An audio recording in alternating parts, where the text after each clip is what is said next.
Hello friends, পুরাতন গাড়ি YouTube চ্যানেলে জানাই আপনাদের অনেক অনেক স্বাগত।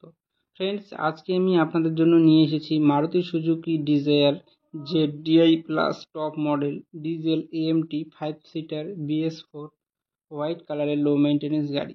ডিজেল আর্টিকা এখন পাওয়াই যায় না, তাই তো এই গাড়ির এত demand. Kalimpong RTO registration, October 2017 সালের গাড়ি। অক্টোবর 2027 পর্যন্ত ট্যাক্স এবং 2032 পর্যন্ত ফিটনেস আপ টু ডেট করানো আছে।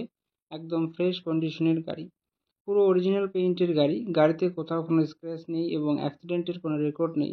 Second owner car. গাড়িতে থাকছে halogen headlight, fog light, AC, music system, power steering, all power window, নতুন সিট কাভার, নতুন battery, AC chilled, seal engine auto fold mirror, electronic adjustable mirror, rear bumper, parking sensor, all brand new tyre with alloy wheel. পুরো গাড়ির servicing করানো আছে, গাড়িতে কোথাও কোনো কাজ নেই। গাড়ি চলছে 55,000 কিলোমিটার। গাড়ির মালিক গাড়ির দাম রেখেছেন মাত্র 3,90,000 টাকা। অন টেবিল কিছুটা কম হবে। ফ্রেন্ডস, গাড়িটি যদি আপনাদের পছন্দ হয়ে থাকে তাহলে স্ক্রিনে দেওয়া নাম্বারের সঙ্গে যোগাযোগ করুন অথবা কমেন্ট বক্সে কমেন্ট করুন।